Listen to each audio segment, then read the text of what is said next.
You've got to do a better job of centering what people need, multiple people need, and having a much fuller understanding of all of the people that it takes to make a city possible, particularly in this moment of city making. If we are deciding that cities are about ways of making money, sort of producing economic inputs, but that those economic inputs depend on multiple populations to power a city. So the people that we need to make decisions, the people that we need to clean a table like this table, to provide food, to help clean spaces, clean our homes, take care of children. How do we have a much more expansive notion again of who are the people that power a city, and can we plan for their well-being and their health?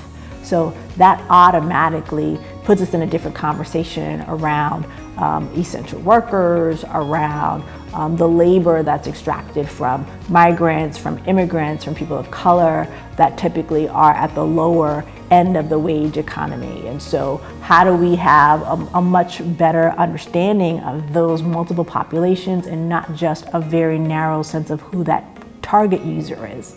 And then everyone is sort of in service to that user based on how the plan is spun out. So I think the equity consideration has been put into our face so much because of what we've learned in the pandemic, most recently, certainly in the aftermath of George Floyd's murder, which has really demanding a new moment of racial reckoning in this country, and also, honestly, the economic devastation of this moment. So we're still in sort of an economic free fall, and so it's demanding all of our structures, our corporate structures, academic structures, government structures, and institutions to think differently about what more equitable cities look like.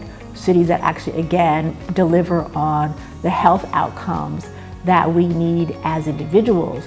And then your question, or sort of the idea of what does that mean for profit? It is demanding a different understanding of what it means to have a collective notion of economic gain and shared prosperity. And it's not that it's impossible, it's just that we have been told by others that it is impossible, and told primarily by folks who have been making decisions and making a set of investments that have put all of us in jeopardy.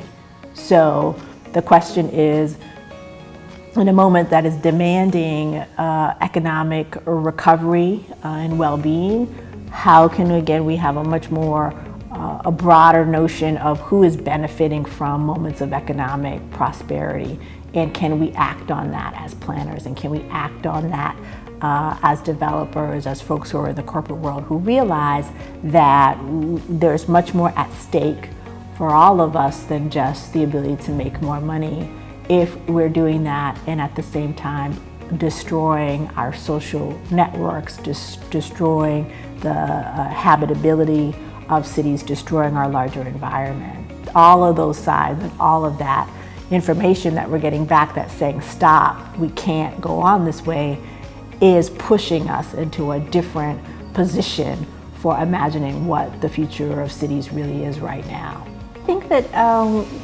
when people think through or mention Jane Jacobs, one of the things that she talked about sometimes goes missing, because she talked about many of the ways that planners are sort of failing in terms of their ability to create community.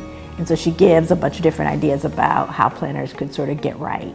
But one of the things that she does talk about is the importance of talking to your neighbors and knowing your neighbors. And there is nothing more basic or more important to how communities form and how they sustain, and how for so many communities they have been able to sustain themselves at times when there was not support from status quo or the establishment to survive. I think of this in terms of my own family story as an African American family that came to Boston from West Virginia, and my family was heavily involved in coal mining. So I come from a coal mining family, and as the mines became more mechanized, basically jobs were being lost. And so over a period from the 30s, when the mines were productive, with a sort of definitely a boom bust cycle, through to the 40s and 50s, when those jobs really began to vanish,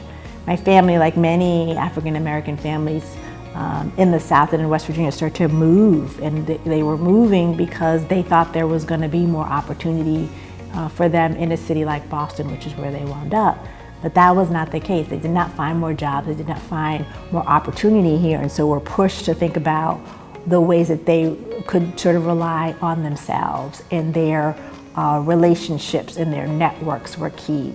And so I think it's an old technology, talking to your neighbors, relying on your neighbors, but it is the technology that so many communities who have been displaced or dislocated or have moved to opportunity have relied on to deliver for them. And I know that there's something about that is so elusive even to sort of academicians, or elusive to planners in some ways. So we have got to understand that as something that is not something you can forcibly create, but how do you create the conditions or the context by which community relations, bonds, listening can be made, be nurtured and sustained, is the core issue for me in terms of what planning means and why it matters.